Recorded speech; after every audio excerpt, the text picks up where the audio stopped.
Exercice sur les fonctions et les valeurs absolues. Alors nous avons une fonction f définie par f de x est égal à 7 fois valeur absolue de x plus 4x plus 6 racine de 5, avec x appartient à R, d'accord? X un réel. Et il faut calculer f de racine de 3 moins racine de 5, c'est-à-dire l'image de racine de 3 moins racine de 5 par la fonction f. Donc si je vous dis f de 8, ben vous remplacez x par 8. Donc si je vous dis f de racine de 3 moins racine de 5, on remplace x par racine de 3 moins racine de 5. Alors on y va. F de racine de 3 moins racine de 5 est égal à 7 fois valeur absolue de racine de 3 moins racine de 5, plus 4 fois, je mets une parenthèse, racine de 3 moins racine de 5, plus 6 racine de 5. Alors là, il est important de connaître le signe du contenu de la valeur absolue. D'accord? Parce qu'on se souvient que la valeur absolue de x, c'est la même chose si x est positif, et la valeur absolue de x, c'est l'opposé de x si x est négatif. D'accord?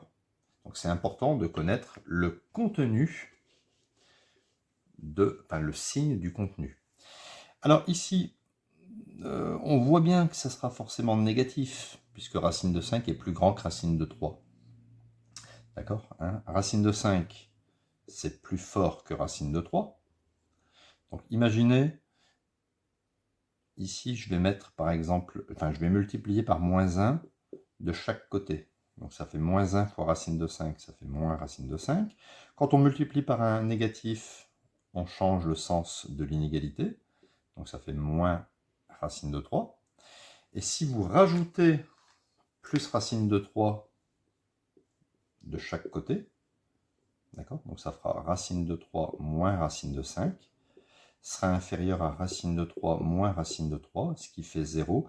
On a bien redémontré que racine de 3 moins racine de 5, c'était plus petit que 0. Vous voyez? Bon, ça peut être une démonstration comme ça, mais c'est un peu aussi intuitif.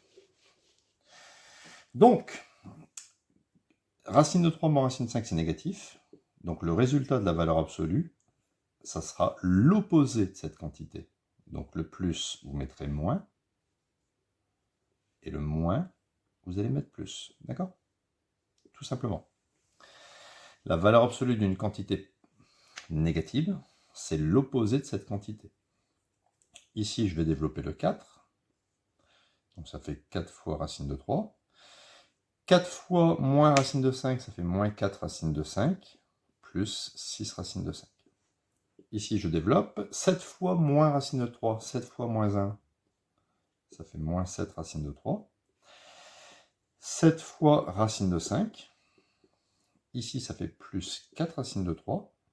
Ici, je peux les additionner, vous voyez, 6 moins 4, ça fait plus 2 racines de 5.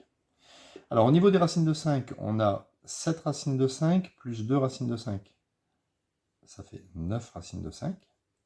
Et au niveau des racines de 3, on a moins 7 racines de 3 et 4 racines de 3, moins 7 plus 4, ça fait moins 3 racines de 3. D'accord?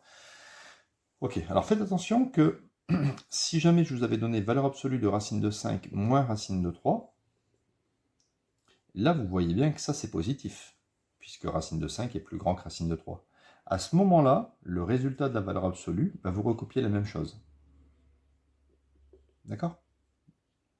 Alors qu'ici c'était négatif, donc c'est pour ça qu'on avait écrit l'opposé de cette quantité. Voilà.